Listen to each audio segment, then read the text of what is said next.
No, we are not in Dover, New Hampshire. We've moved. No, we are not, as it appears, if you can recognize it. That's supposed to be New York, in New York City. But we're going to talk about it. We are in Palm Beach, Florida, in the shadow of Mar-a-Lago. That's where we are. But we're going to talk about New York because, frankly, I am concerned more than I ever have been before, including when I ran for mayor of New York City, when the city was in some ways in worse shape, but not heading in quite as bad a direction. I'll explain that to you. When I ran for mayor of New York City, I did it because I had been United States Attorney in the Southern District of New York, and I had uncovered, figuratively, everything that was wrong with New York City.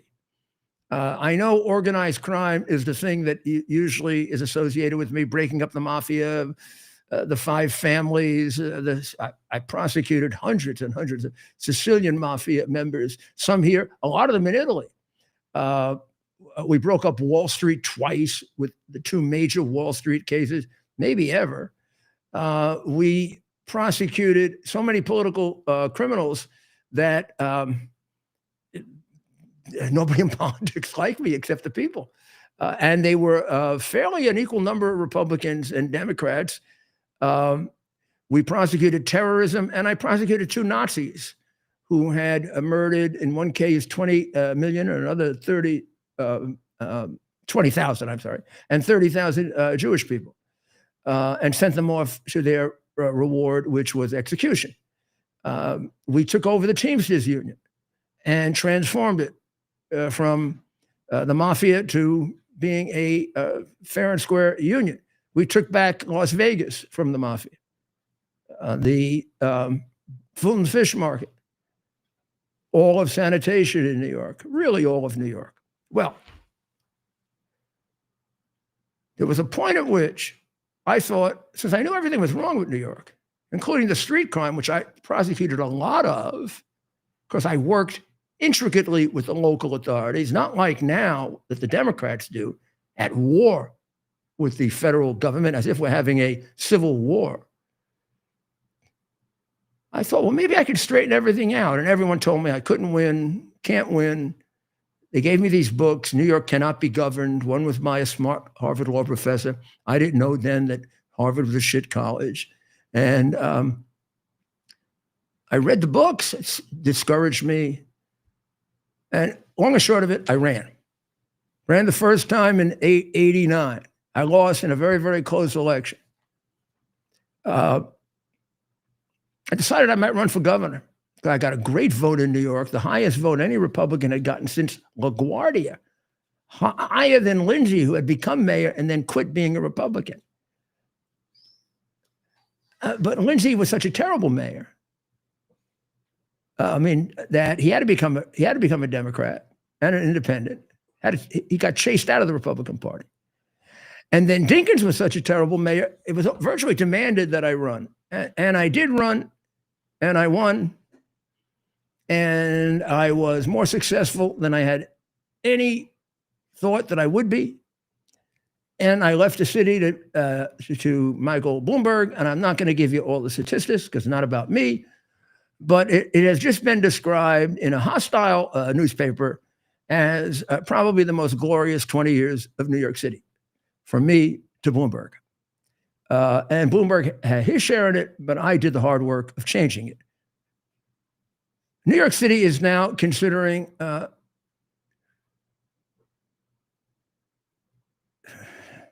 voting for a follower of a Satanist, a hater, a vicious, vile, insane human being called Karl Marx. And he is doing it as pretty much an avowed communist and a member of the Democrat Socialist Party of America, one of their most prominent members, which stands for everything evil.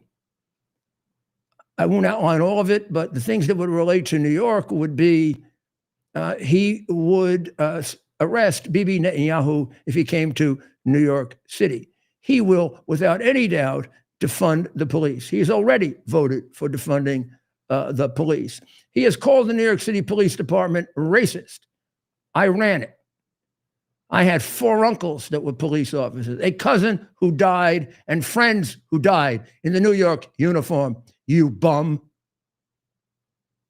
You better get down on your hands and knees and apologize for calling them racist, you bum. This man doesn't belong in America. He is naturalized. His father is as big an American hater as he is. He prefers Islamic extremism over America. He prefers Marxist communism over America, and he is the leading Democrat candidate for mayor of the greatest city in the world. This is an outrage and a sign of what could happen to us if we don't fight for our liberty, as Jefferson told us we should. And we don't fight like they do, those creeps and bums in Portland. We don't fight violently. We fight with the power of our ideas.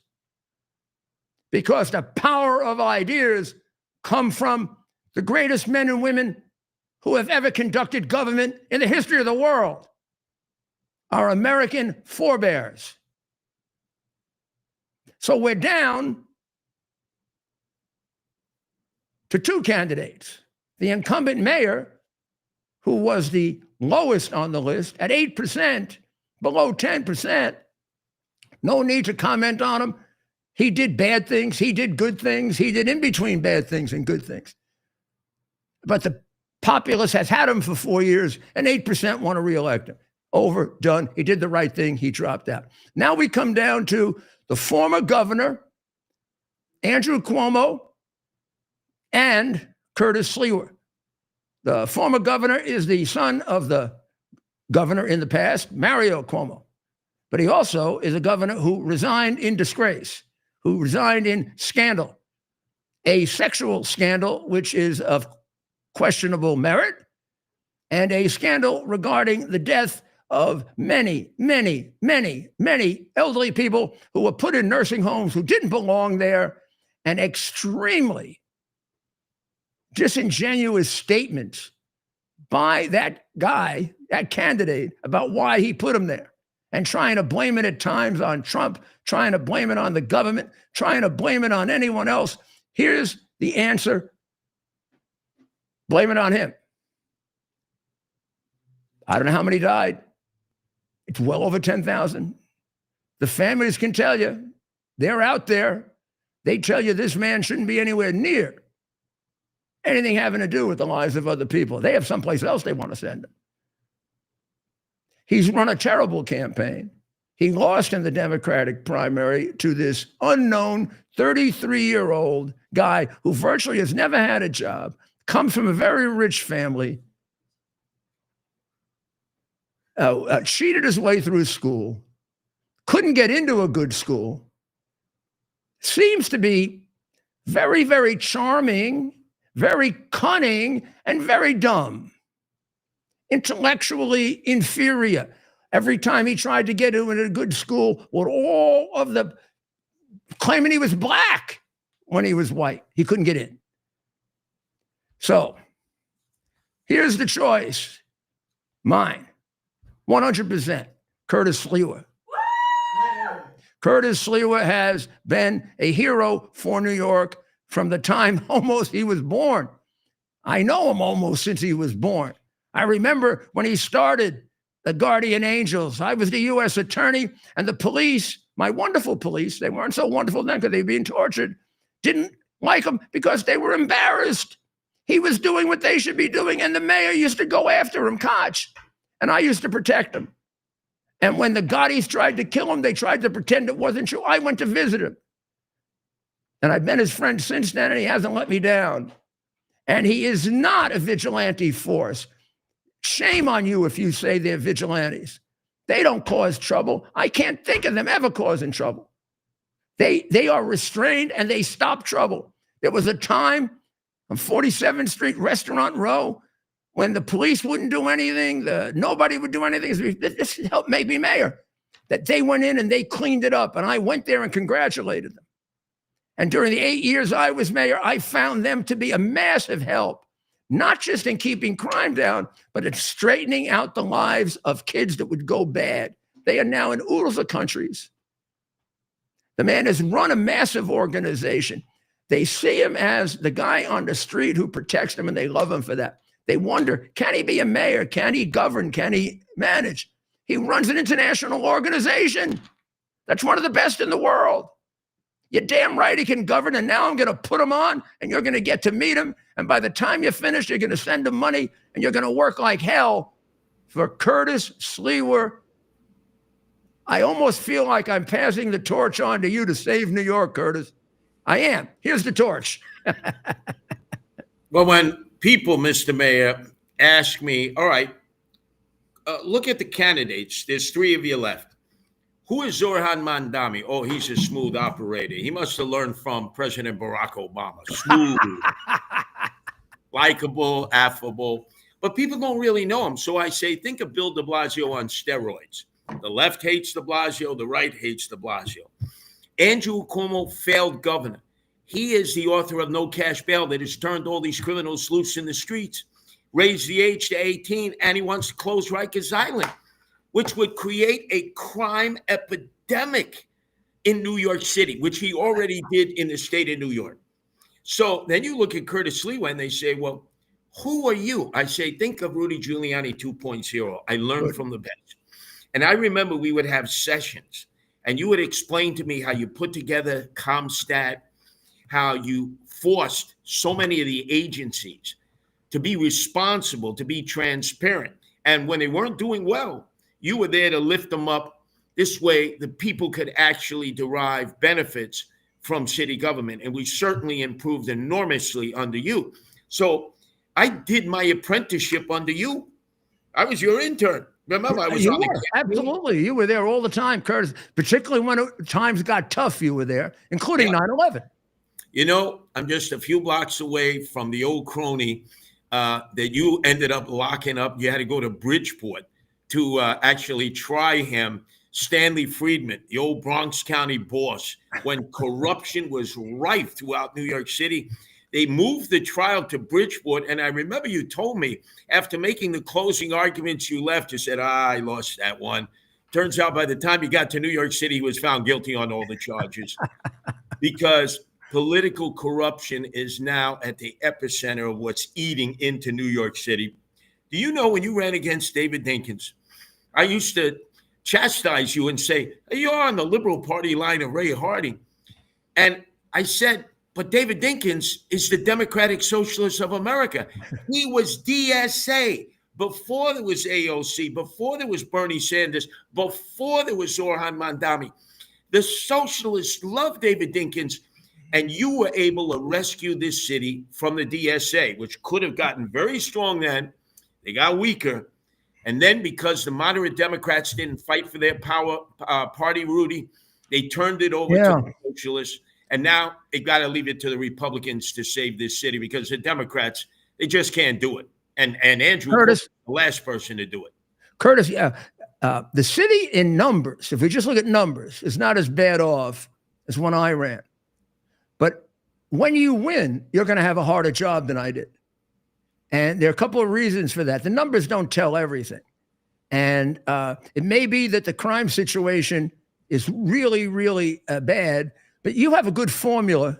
I don't just mean mine and Kelly's and to put into place. You'll get that quick. But it's the politics of the city now. You've got a little bit of a political difference than I had in terms of, I mean, I don't understand them. I don't understand who they are anymore. A guy like Mandami would have been laughed out of existence when I ran for mayor.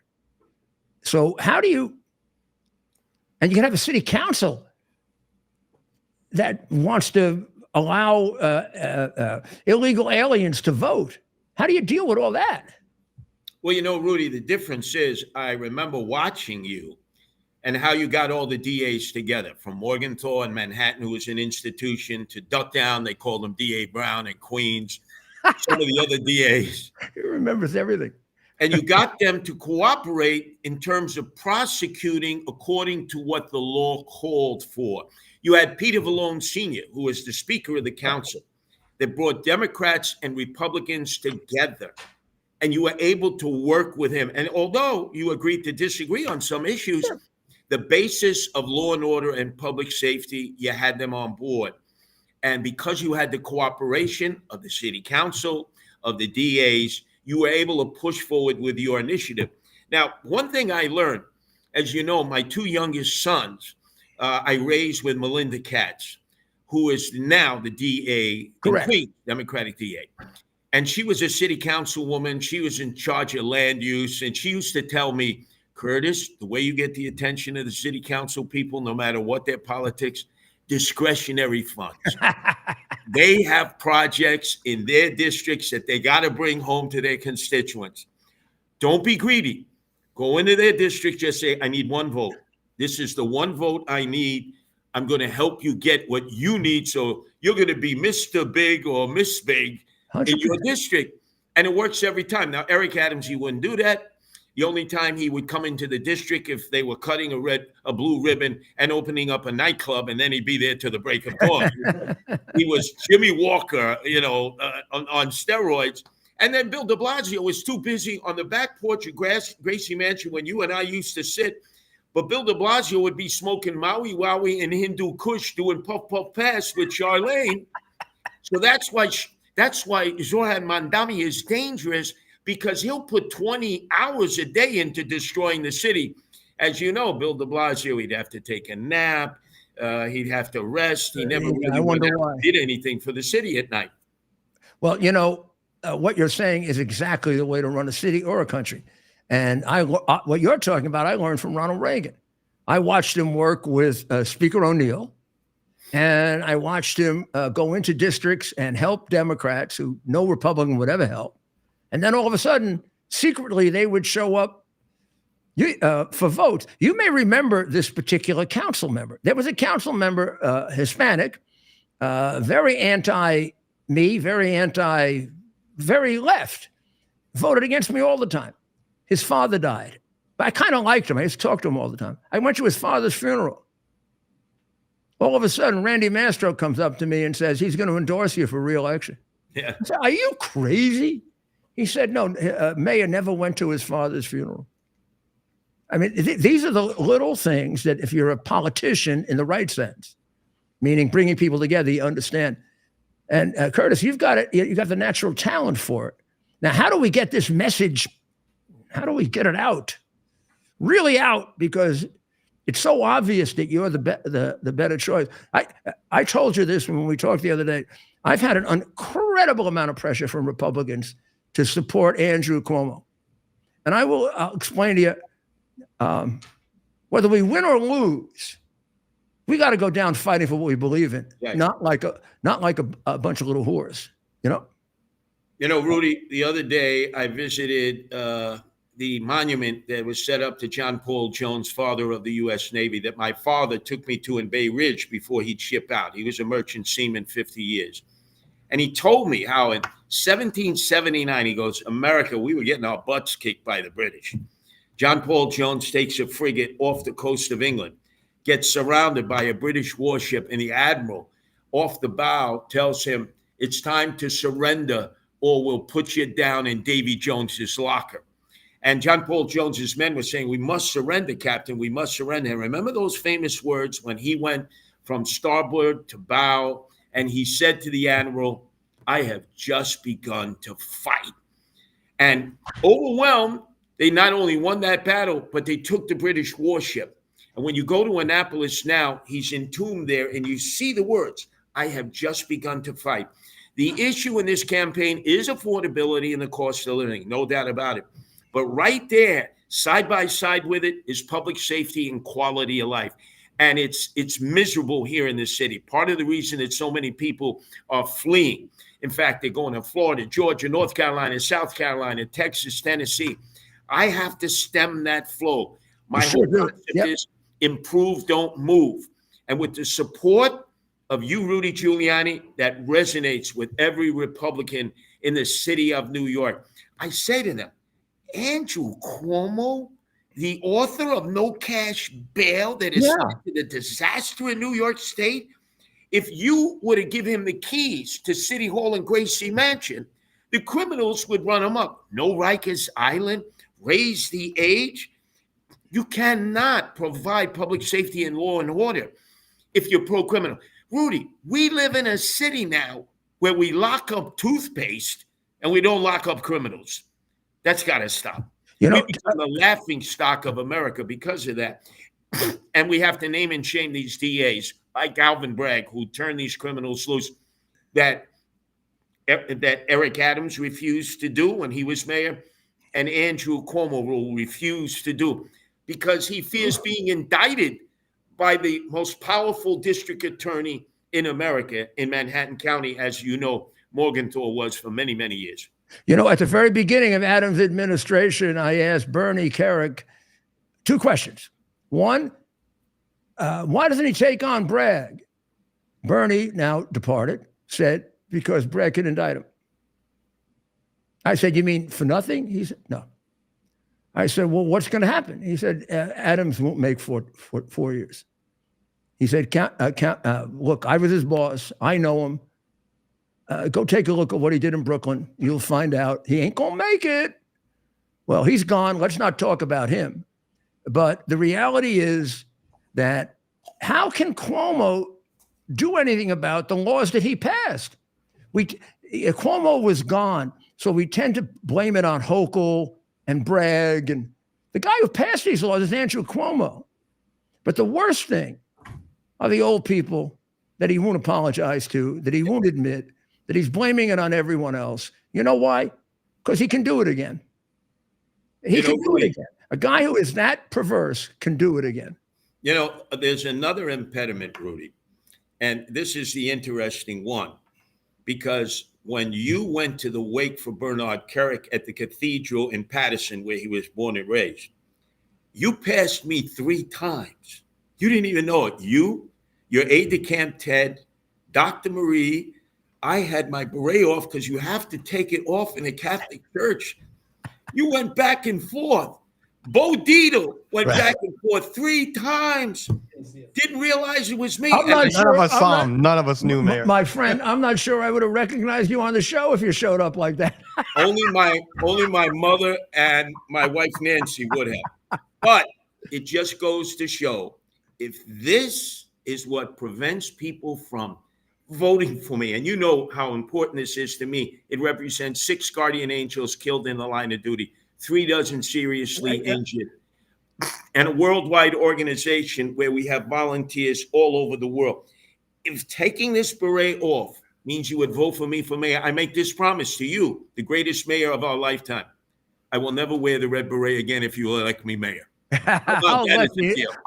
Curtis, I'll elect you either way.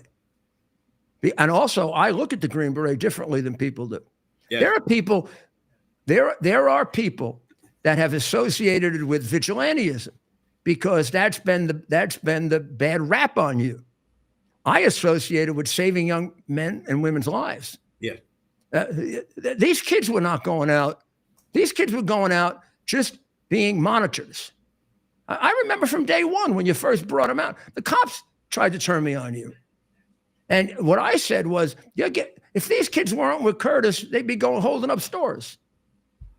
I mean, the thing you should be proudest of, really, not only the people whose lives you saved by doing that, but the kids who you saved. And not only that, Rudy, as you pointed out, Ed Koch, who eventually became my friend. Of course, he's a big supporter. I should have mentioned that. Yeah. And he said, well, the guardian angels, they're like chicken soup. It can only help. It can't hurt. But boy, there was a time he was having me locked up. I know more about Rikers Island than any other candidate because I get locked up out there. Let me tell you a story about Bernard Kerik, the greatest correctional commissioner we ever had. Had about 18,000 inmates in your system, not just Rikers, but you had the jails in the boroughs. You had barges that were the remains of the Koch administration. When tough guys would come in, gangbangers, the rule was you had to give up your Timberlands, your boots, You had to give up your Nikes or your Pumas, and they give you a pair of Air Giulianis, which were Skippies painted with orange fluorescent paint. Let me tell you, the toughest tough guys in Rikers was suddenly like a bowl of oatmeal. Bernie Kerrick did that. He knew, and I checked. I've lectured on Rikers Island. I taught in the high school. I did programs for WABC. Even before Bernie, you appointed Bernie, when Aponte, who had been the state senator for Dinkins, was there, she would call me up. She was so overwhelmed. What do I do, Curtis, about the Rock, Rikers Island? I said, this is not for you, Aponte. You are not developed to be the correctional chief of Department of City of New York. He was, without a doubt, he had complete control of Rikers and the other jails. There was respect for the correctional officers. Yeah. The inmates were protected from the it's sort of Darwinian, the other inmates who would take advantage of them. And I'll tell you what it's like now. Most of the correctional officers who have the toughest job in the city, Rudy, they work 12-hour shifts. It's a perpetual 911 call, are women of color. They get sexually harassed, sexually assaulted, and there are no consequences for the male inmates. Some of them, MS-13, Trinitarios, Bloods, Crips, and they house them all in the same unit, which empowers them. Imagine, they assault the women, and then they're put back on the same tier. And these women, many of them single parents raising children, just have to deal with this over and over. What happened to the Me Too movement? I guess women of color working Don't belong. No, they don't belong. They don't belong in it. Well, Curtis, we're going to take a short break, but can you stay with us? Because we want to do. Oh, absolutely. We want to do a couple of practical things here, like get your money.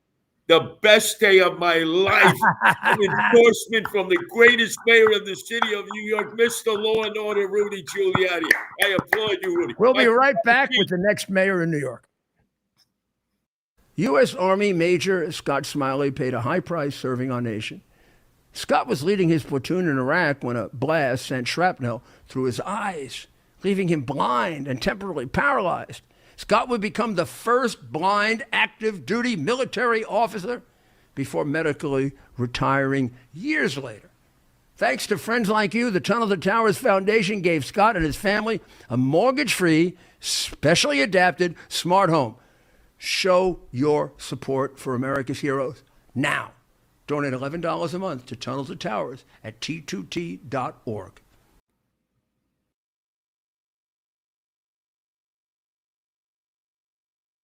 Are you ready for some action? I'm ready for action. Get the Elite TV plan only through the portal. 218 channels, and it's only $69.95 a month. Wow. Including your free portal. That's cheaper than everyone else. Your favorite sports, movies, news, even daytime dramas. We're talking about ESPN, OAN, Newsmax, channels you can't get anymore in certain areas. Compared to the competition, this is a way better deal. Endless selection. Not to mention all the free music channels. There's over 700 premium and classic movies all ready to go. Wow. Plus, they got catch-up TV that allows you to go back and watch what you've missed or want to watch again. Cut your cable in half and get twice as much for free. Way more channels for half the cost. After the first year, the subscription then drops to $57.95 monthly, where you change or upgrade anytime. Go to QUXNow.com and get yours today. Use promo code Rudy. Act fast. These deals are... Here we are, pretty much at the beginning of the process here at this pristine, I call it a laboratory. It's not like a factory, it's like a hospital. This is the beginning of the process for roasting. Deep grain, very good quality. Most people don't use this quality. We deal with small farmers because we like to know who we're dealing with. They give us the highest quality, all organic, non-GMO. You should know all Arabica beans, no Robusto, all Arabica. They're going to go into the roaster, and it'll get roasted for about 20 minutes or so.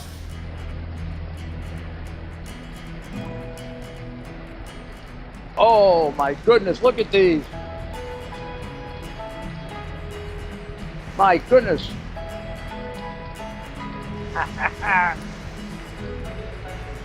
You're going to want to specially order these.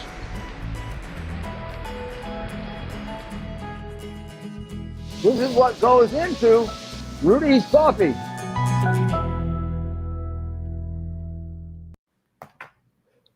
Welcome back.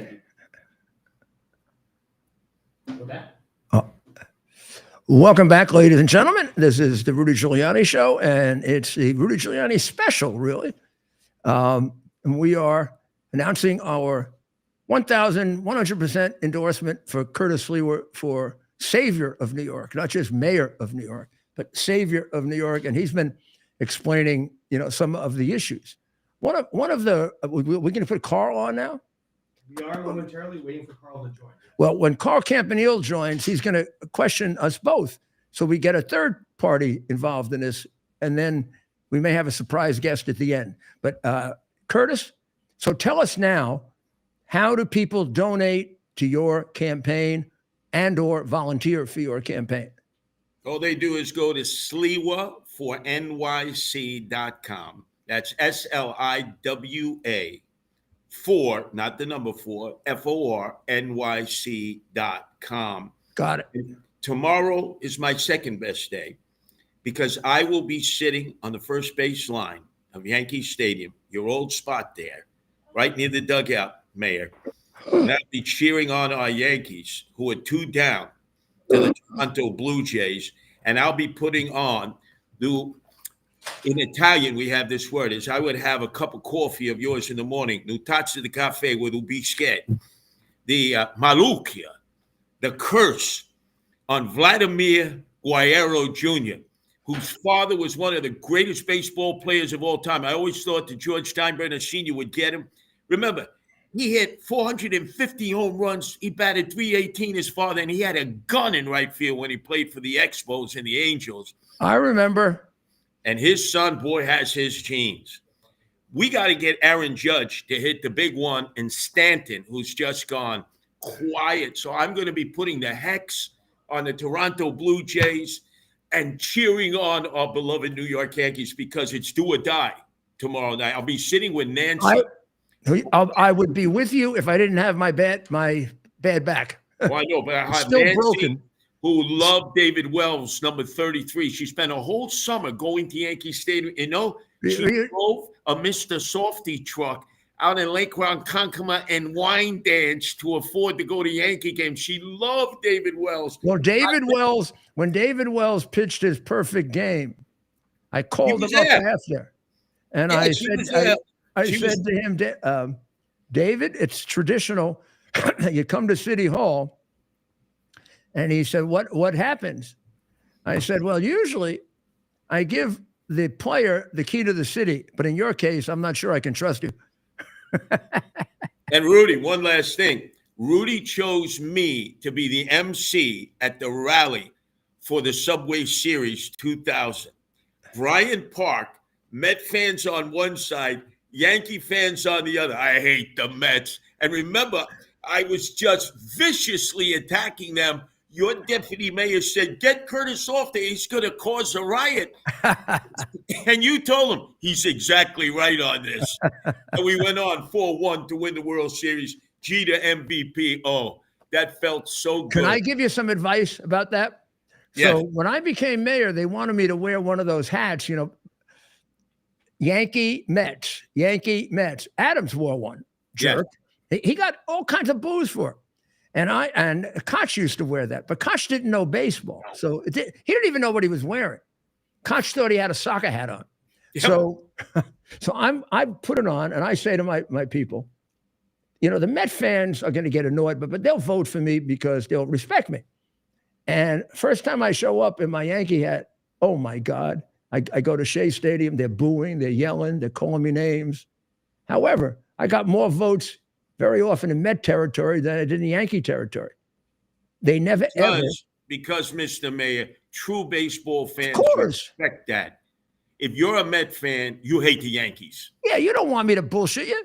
Exactly. And you are always true to that. I'm always true to that. When I'm campaigning outside of Citi Field, giving out the cards.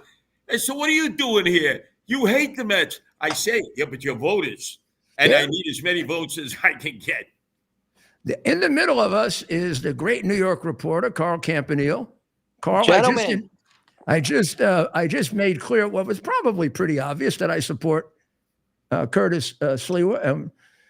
We want you to question us, make observations, whatever you want. There's nobody that knows New York better than you do. No, thank you. Thank you for having me, Mayor Rudy, and good to see you again, Curtis.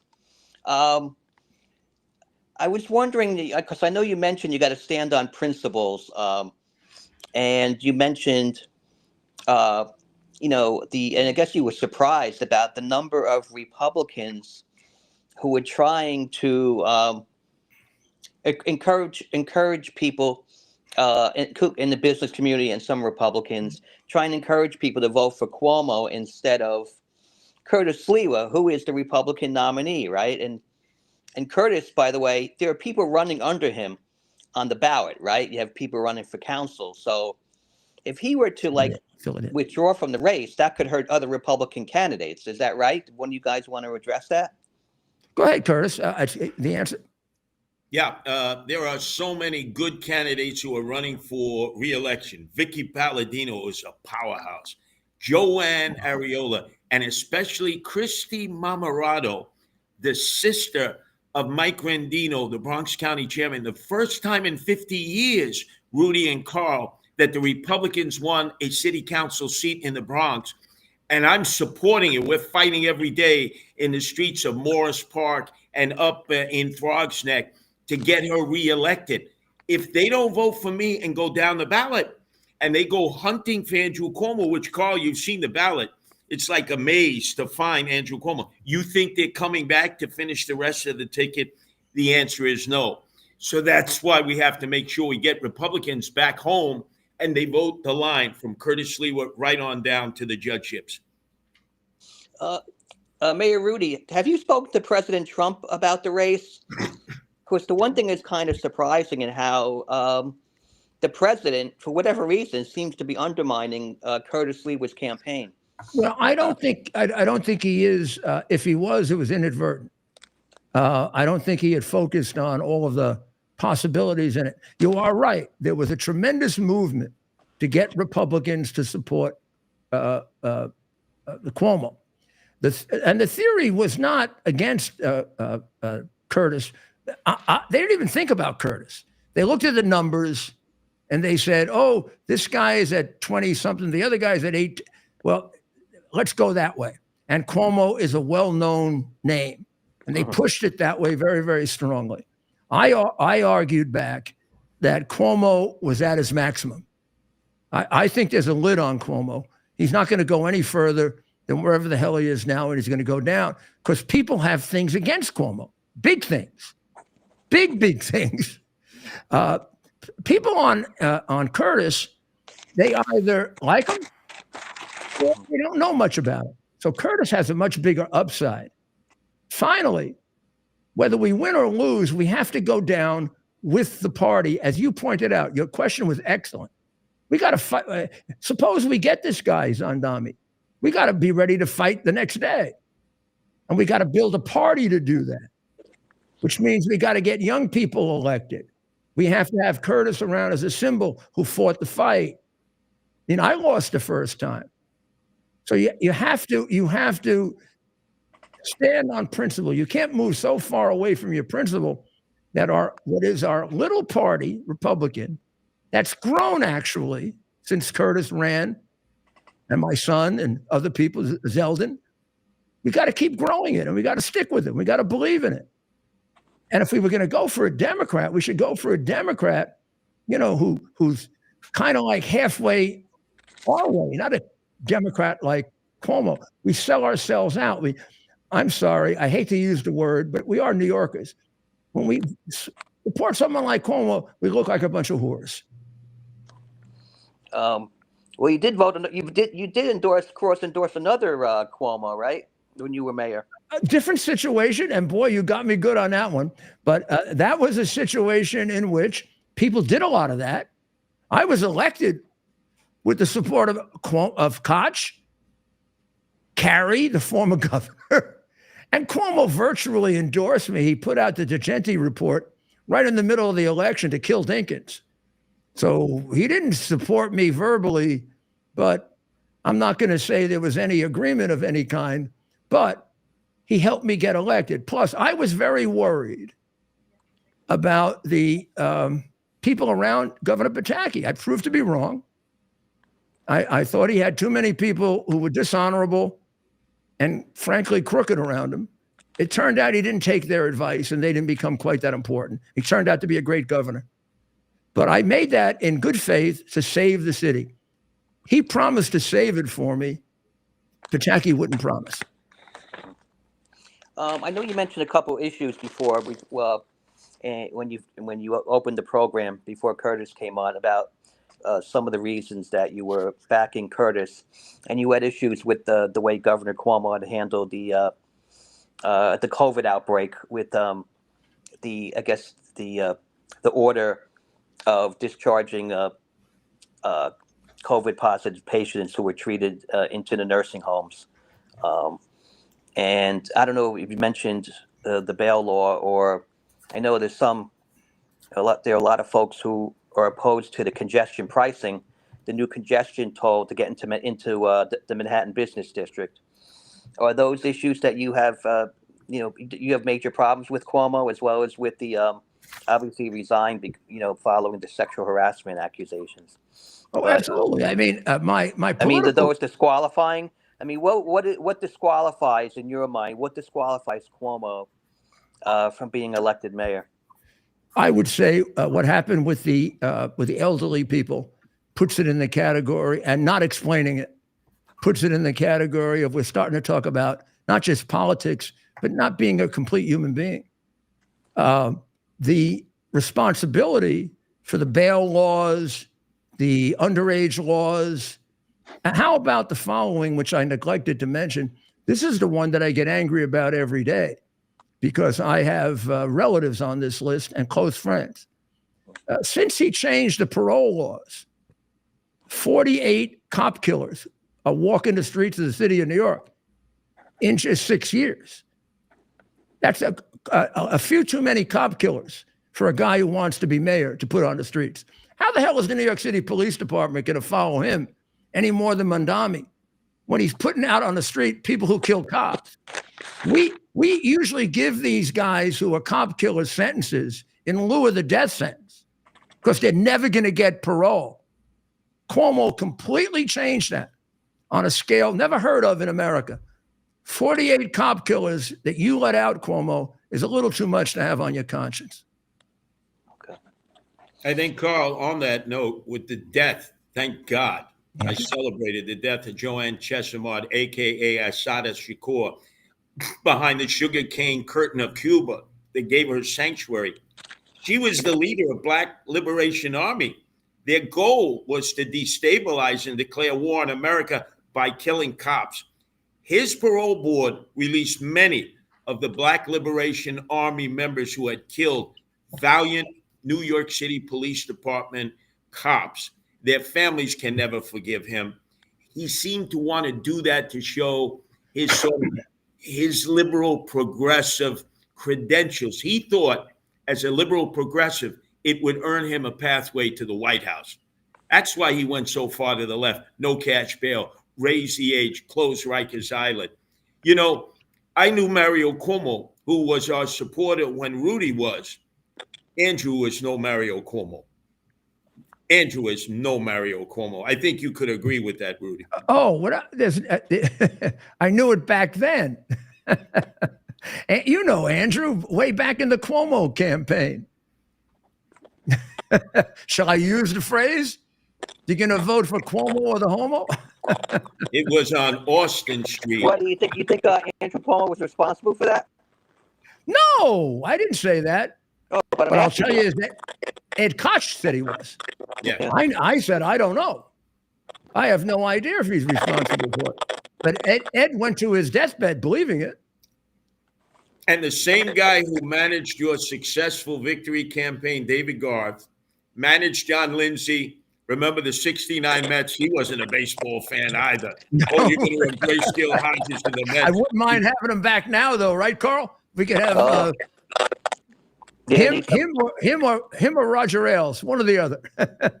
Well, But it was yeah. David Garth who convinced Bess Meyerson to act as if there would be a wedding in Gracie Mansion between her and Ed Koch. Well, now we're doing New if York in fact history. He was elected mayor. Curtis, now we're doing New York history. Carl, you do a great job.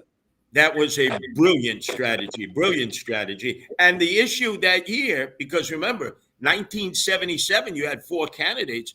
He continued to run Mario Cuomo as the Liberal Party member against the Democratic nominee Ed Koch. Barry Farber, great talk show host, who had run against Bella Abzug and lost for the congressional seat, and the heir to the Ex-Lax fortune, who was a Rockefeller Republican, the state senator there. They had 12 debates, remember? And Gabe Pressman was the moderator. 12 debates, some of the best debates that I ever saw. And it was great for the voters who eventually chose Ed Koch. Carl, the thing that people don't realize about Curtis, which I knew because I've known him, as I said, since he was a kid, but he is very substantively well prepared to be mayor. They think of him as, the guardian angel. He saved us. He helped us. Most people appreciate that. Some of them get as far as the guardian angels is beyond just a protection group. It's also a group that helps these kids have a decent life. And he's done that for thousands of kids all over the world. But what they don't get to is this guy is a real scholar of the city. He and I, when I was mayor, could sit down and talk about what we're talking about now. When we were on ABC together, we could talk about what we're talking about now. He has a real knowledge. Sometimes he reminds me of things I did that I don't remember. we get a good civics lesson here. Yeah, and you need a mayor like that. Well, Carl, I apprenticed with Rudy. I was his intern. I watched what he did. I learned. I asked questions and shut my mouth and listened from the best. And that's why when people ask, how do you describe yourself? Like I've described Zoran Mandami as Bill de Blasio on steroids. I am Rudy Giuliani 2.0. If you need that to identify, I learned from the best. I will apply many of his strategies. He will be my consigliere. I know Rudy is always a phone call away if he's not in the city itself. And his advice is always spot on because he understands the times now are different than when he had the cooperation of City Council with Paul Vallone Sr. and the cooperation of the DAs like Morgenthau and Duck Down DA Brown in Queens. Totally different, and he understands it, and he would give me advice in terms of how to deal with that. Well, thank you very much, Carl. I appreciate it, and I wanted to tell you how much I enjoy your columns. They really are excellent, and very often they're very often filled with a lot of New York history. Thank you. I appreciate that. Hey, one other question: are you going to be coming to New York and stumping with Curtis? I'm going to try to. Right now, I'm limited in travel, or I'd be at the game tomorrow with him because of my broken back. It's healing. I don't have to wear my vest, as people see right now. Good. And it may be in about a week that I'll be able to travel. So we'll see. Will you be cutting ads? I will, absolutely. Any ads that he wants. I'll even support the other guys if he wants. All right. Take care, Carl. All right. Thank you. Thank you, Carl. Curtis, I should tell you, Andrew was going to be my special guest. Now, you're going to love this. We just got a little note. He got called into the West Room. No, the West Wing. The West Wing. Not to be confused with the West rest room. Wow, you should really be proud of Andrew. I'll have him on tomorrow night. I have to also tell you, on the inside, as the battles were going on, but I got to tell you, when we were in Rochester, I don't know if he talked to you, but he's been battling. He was calling me to ask for points to make. He's been a one-man army that turned people around in there, and he has. Oh yeah, no, he's been my best ally on the Hill there, and with the ear of the president and the ear of his staff, because a lot of them really don't know me, Rudy. They really don't know. Of course they don't. They know you as a media figure. Yes. Not necessarily bad, but not necessarily serious enough. Correct. And that's why enough time like this, and they answers all those questions. That's why I appreciate your son, Andrew, who you remember I campaigned with as you did for him to become governor. A lot of people don't realize Rudy ended up getting stents at the end of their campaign. I remember sitting there with you. You could barely breathe. You were schwitzing. The You next had day. fever. You gave one of the most impassioned speeches for your son at the end of the campaign on Staten Island that I've seen. And I've seen some of your best speeches. Thank you. That was We're marvelous. going to give one for you. The love that you have for your son, Andrew. And boy, what a great political future that he has. You got the two Giulianis for better or worse, okay? And we'll be making use of his, Curtis. Thank you. Thank you. On a lot. This is a great interview with Dr. Maria, by the way. This is the October surprise for the You're Curtis damn Sliwa right. campaign. And the interview last week with Dr. Maria was fabulous. Yeah. Fabulous. He's wonderful. Take care. Give my love home. Thank you, Rudy. Now, there's the mayor of New York. Do you think Mamdani or even Cuomo could recite New York City history the way Curtis can? There's no way. No way. They talk about Mamdani being charming. Mamdani is a phony. He's phony charming. I could pick him out in a second, having prosecuted so many phonies. This guy's really charming. You know why? I'm going to tell you why he's charming. You know what's charming? A real guy. Somebody, you're not sitting there thinking, oh, is he this? Is he that? Is he this? Is he that? This guy's going to tell you what he thinks. What he thinks is smart. What he knows is all about New York City and government. Where are we going to find somebody like that? That ain't going to happen, as they say in Brooklyn. Well, we're going to be, as you can imagine, spending a lot of time on this election. This is how you get to them. I don't know if they can they see that, Ted? They can. Read it, please, because it's backwards. Sliwa. With my mic on. Sliwa for NYC.com. Sliwa for NYC.com. We'll get a Chiron written made out up on that. Sliwa for NYC.com. Send them money, send them money, send them money. He has got to get what you saw out. I am telling you, it's not too late. It is not impossible. It is difficult. We have to analyze this, and I did on both sides. Are we better off losing, endorsing Curtis, than we are with Cuomo winning? Well, you say, well, we save ourselves from Zandami. However, last time Cuomo got pushed by the same communists, he went right up their alley, did everything they do. He passed cashless bail. He passed letting cop killers out. He passed letting, 15-year-olds and 16-year-olds and 17-year-olds and 18-year-olds kill 10 people and be prosecuted as little babies. He passed strict injunctions on DAs to turn over discovery so criminals went free. He passed letting people out of jail en masse. You know why?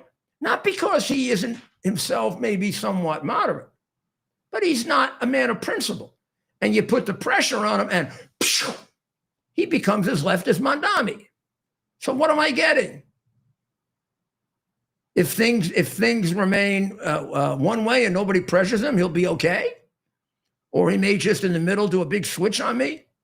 Or suppose he loses, which is more likely, then we go down giving up our principles. And why my fellow Republicans want to do that, I do not know. The history teaches that you defeat an alien philosophy that's evil like theirs is by remaining consistent to a virtuous philosophy and building up the adherence to it. And sometimes losses bring you people. My loss in '89 brought me more people because I remained consistent. I didn't go change and try to act like I was Dinkins. I pointed out why they were wrong, and he played right into it. Trump, when he lost, in 2020, didn't change his position. He stuck with it. He didn't go endorse Democrats. He stuck with America first. And he proved the superiority of it and the righteousness of it. All you do when you do that is convince people we play games for politics, that it doesn't have to do with their livelihood. It doesn't have to do with their life and death. It doesn't have to do with the good of their children. It doesn't have to do with this. It has to do with whether we win or lose. This is about a set of ideas that we want to put in place in government that will change completely the direction of government. I began my analysis way, way back when I was running for mayor or even thinking about politics. When people would tell me how bad New York City was, I would say, New York City isn't bad, and it's the worst city in America. 2,000 murders a year, millions on welfare, people killing people in the subway. It's not like that by accident. New York City is made up of human beings. Human beings made it this way. The human beings who made it this way are known as virtually 170 years of Democrats. There are other human beings. They have other ideas. If you give them a chance, like you should do in a democracy, maybe they can change it.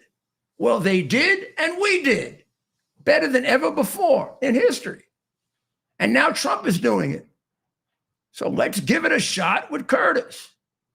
And let's go down fighting for what we believe in rather than sucking the backside of the people who are destroying us. Please, my fellow Republicans, get the hell off Cuomo's ass. Act like you believe in something. You do not believe in a man who either consciously or negligently cost the lives of thousands and thousands and thousands of elderly people because the nursing homes contribute money to them. You really believe that wasn't the reason? Why don't you come and see me and debate it with me? I'll put you on the show.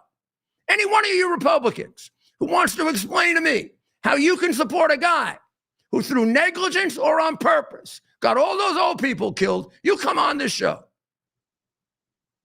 And when you leave, you tell me if you still believe that when I show you who his biggest campaign contributors were and how they were losing money and how he's done that over and over and over again in his unprincipled career. Wouldn't you rather lose with a philosophy that's consistent, that we can stand up the next day and fight for? What are we going to do the next day? Fight for Cuomo to come back so he can kill more old people after he loses? No, we're going to stand up the next day and say, we made this progress on trying to break New York of the sickness of the Democratic stronghold on it, which is virtually 170 years. I was only the third Republican mayor in a century. We're going to redeem New York for not having voted for Abraham Lincoln. I'm going to make it Republican. And here's our next step. As this guy governs, we'll win. You want to follow my career? That's why I was mayor rather than governor. Well, we want you to go over to Dr. Maria because she has a great show tonight. And she will relieve you of having to look at my face. You'll get to see a really pretty face. Just a couple of quick things. China is buying Iranian oil, and they're doing it by making swaps. So they're not using money. They're using a barter-like system to do it, and then they exchange the money halfway. We should catch up on that, split it down the middle, because now China is just about it for Iran. just about it. I think we've cut off India. I think we've even cut off a couple of the little players, particularly with the snapback sanctions, which have the European countries, or most of them. Some of them are cheating, but some of them aren't. And they are at the point where we're getting close to extinguishing them. The Chicago police were ordered not to help our immigration agents when they call for desperate help. The Chicago police commissioner denies it. If you watch him in his interview, which I don't know if you have time to play, but you will see he's lying. If you're any good at measuring human behavior and listening to his language, if federal authorities call for local help and they are denied local help, the person who denies them local help should be arrested. And I hope that the Chicago police commissioner is arrested. We have got to get serious. Lives are at stake now. There is no excuse, none,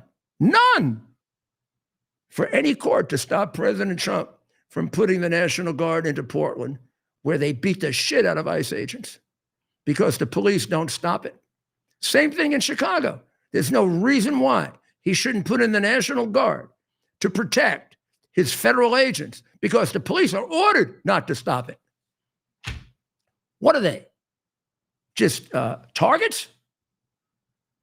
The agents of the United States of America. Do you know we have something pretty close to a secession going on? I know nobody wants to say it. When you got federal agents who are in danger and the local authorities tell the police not to help them,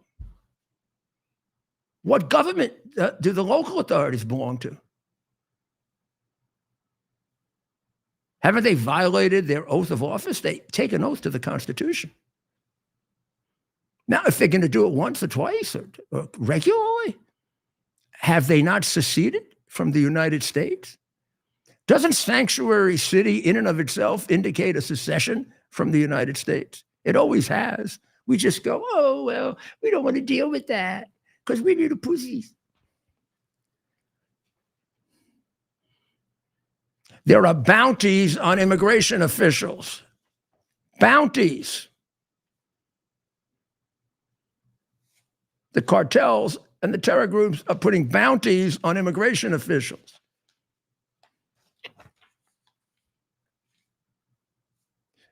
In Ukraine, Russia has gone all the way over to Lviv, and there yesterday, which, by the way, is 43 miles from Poland. Now, a nose of one of their damn planes goes over the Polish border. I expect it to be blown to smithereens. Just a nose. The little nose of the stupid Russian plane gets over the Polish border. Have that border all set up and blow them to smithereens. 43 miles from Poland, they're bombing Lviv. They killed 5 people. They injured 10 people, all civilians. That's what Lviv is. It's a civilian community. They are not going to take Lviv under any set of circumstances. It's so far away from Donetsk, and this is just gratuitous murder by a murderer. Vladimir the Horrible. Vladimir the mad murderer. Vladimir the man who likes murder. There is no reason to be hitting Lviv. None, other than gratuitous murder.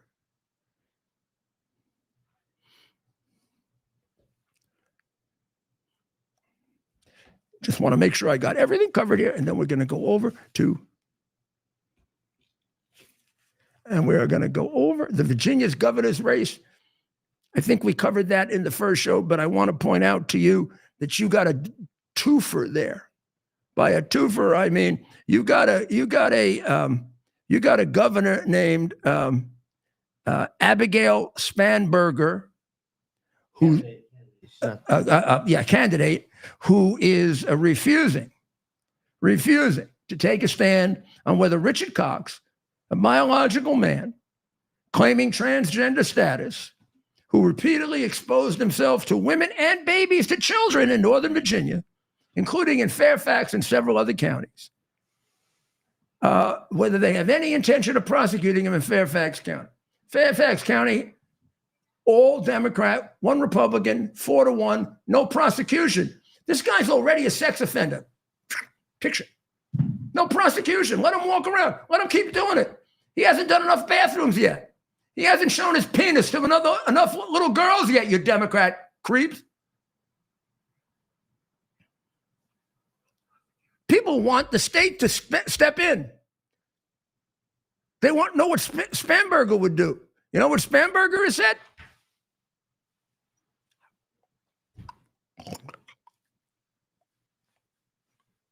Yeah. Governor, out. Now she's got a lieutenant governor. What's his name? Murderer Jones? Jay Jones. What? Jay. Jay Jones. Yeah, Jay likes to kill people Jones. Now, what did he do? He's texting members of the state legislature how he wants to kill, and it would be okay if a Republican legislator and his whole family were to die. So that's the choice for lieutenant governor. One wants to protect a serial child molester. The other, and then she wants to protect a lieutenant governor who wants Republicans murdered. And she's leading by 10 points over Winsome Sears, who's a fine candidate. How about we change that one around, ladies and gentlemen? And in New Jersey, oh, come on. We're going to run for the cheating cadet. They're going to vote for the cheating Democrat cadet. No way. Who cheated, didn't graduate with her class in Annapolis, lied about it, went and voted to honor Charlie Kirk, and then came home and condemned him as a racist. That's a two-faced cheat. Big time. Her two children just got into Annapolis. And from a school in which they have hardly anyone that ever gets into Annapolis.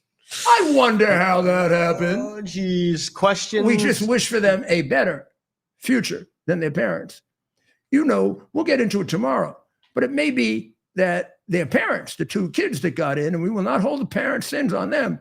They may have two parents that possibly cheated at Annapolis. We're going to have to find out about her husband. Her husband has an interesting career. See, one of them graduated with the class and one didn't. Both were in the cheating scandal. And the question is, she's saying she didn't graduate with the class because she didn't rat out other people. But he was also involved in the scandal. And he graduated. So did he rat out the other people? Show us the files. Or is it the opposite? Is it the opposite? And we won't know unless she shows the files, and we can't trust her because that's just that's the best defense you could make, right? And also, why would the Navy let either one of them in? I don't think Secretary of War Pete Hegseth would let that fly.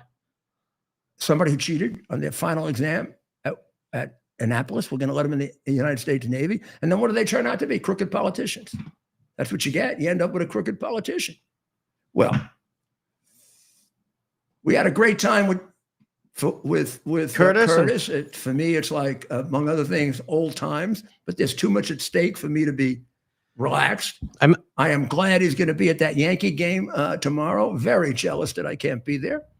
I am enormously confident that they're going to win. I don't even have the slightest bit of nervousness about it. We go back to Yankee Stadium. They may never see the ball again.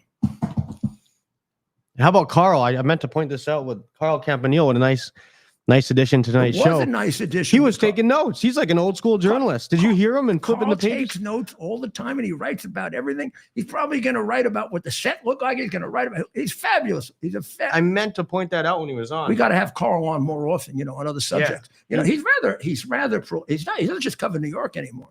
He's rather prolific in what he covers. Here's the We got it up on the site. Here's the thing. I urge you now to go to Lindell TV. Lindell TV. And then I urge you to get Maria's, I think it's Friday's interview with Curtis. It really is good, as good or better than ours. Pray. Pray for America, Israel, Ukraine, Iran, the president. Tomorrow, come back here, 7, 8, here on X, and God bless America. It's our purpose to bring to bear the principle of common sense and rational discussion to the issues of our day. America was created at a time of great turmoil, tremendous disagreements, anger, hatred.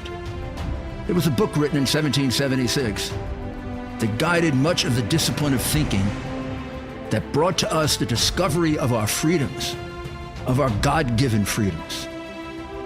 It was Thomas Paine's Common Sense, written in 1776, one of the first American bestsellers, in which Thomas Paine explained, by rational principles, the reason why these small colonies felt the necessity to separate from the Kingdom of Great Britain and the King of England. He explained their inherent desire for liberty, for freedom, freedom of religion, freedom of speech, the ability to select the people who govern them. And he explained it in ways that were understandable to all the people, not just the elite. Because the desire for freedom is universal. The desire for freedom adheres in the human mind, and it is part of the human soul. This is exactly the time we should consult our history.